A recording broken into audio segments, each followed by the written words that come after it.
राधे राधे मित्रों, आप सभी का स्वागत है आपके अपने चैनल भावन महाराज द डिवोशनल डायरी में।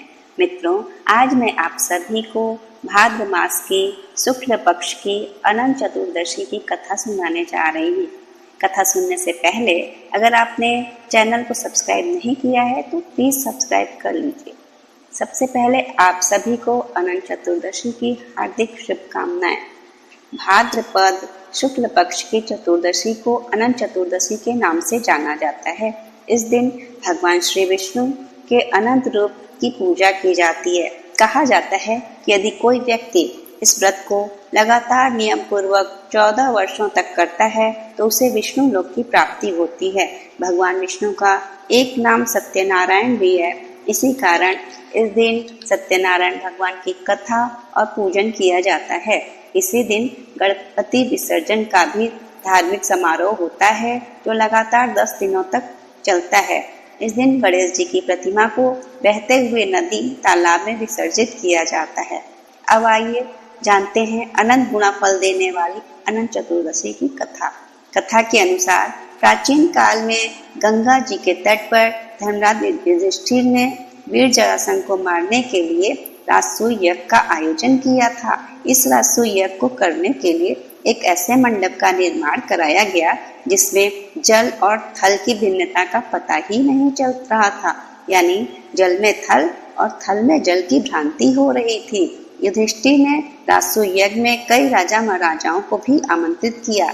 इसी बीच कहीं से धृतराष्ट्र के पुत्र दुर्योधन भी मंडप की सुंदरता देखकर वहां आ पहुंचे और एक जल से भरे तालाब को स्थल समझकर उसमें गिर गए। संयोग से द्रौपदी अपनी दासियों के साथ उस कक्ष में उपस्थित थीं और दुर्योधन को ऐसे गिरते देख उसे हंसी आ गई और दुर्योधन का मजाक उड़ाया कि अंधे की संतान भी अंधी है। द्रौपदी की व्यंग्यपूर्ण हंसी दुर्योधन के हृदय में बाणों जैसी चुभ गई और उसने इस उपहास का बदला पांडवों से द्यूत क्रीड़ा में हरा कर लिया।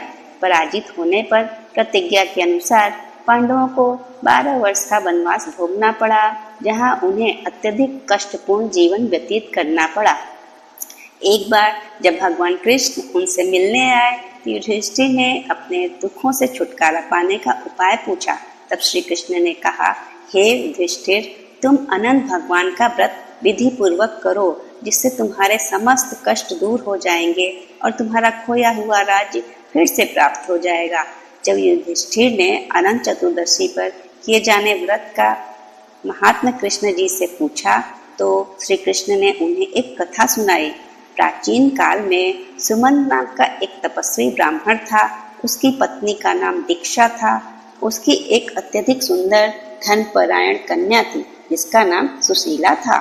सुशीला जब बड़ी हुई तब उसकी माता दीक्षा की मृत्यु हो गई। पत्नी की मृत्यु के बाद सुमंत ने कर्कशा नाम की दूसरी स्त्री से विवाह कर लिया। सौतेली माँ कर्कशा सुमंत की बेटी सुशीला को बहुत प्रताड़ित करती थी। धीरे धीरे समय बीतता गया और सुशीला बड़ी हो गई। तब सुशीला के पिता सुमंत को अपनी पुत्री के विवाह की चिंता होने लगी। तब कौंडिल्य ऋषि ब्राह्मण सुमंत के घर आए और उन्होंने उनकी पुत्री का हाथ मांगा। कौंडिल्य ऋषि के पास धन संपत्ति की कोई कमी नहीं थी। कौंडिल्य ऋषि की बात सुनकर सुमंत बहुत खुश हुए और खुशी खुशी अपनी पुत्री सुशीला का विवाह कौंडिल्य ऋषि से कर दिया। लेकिन जब वे बेटी की विदाई करने लगे तो बेटी और दामाद को सुशीला की सौतेली मां कर्कशा ने अपने दामाद को कुछ ईंटें और पत्थरों के टुकड़े दे दिए।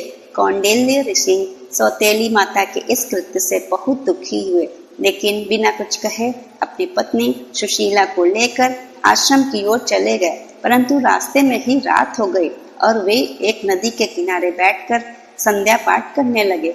उधर सुशीला ने देखा कि उसी नदी के तट पर बहुत सी स्त्रियां सुंदर वस्त्र पहनकर किसी देवता की पूजा कर रही थीं। सुशीला के पूछने पर उन स्त्रियों ने बताया कि वे अनंत नारायण भगवान की पूजा कर रही हैं।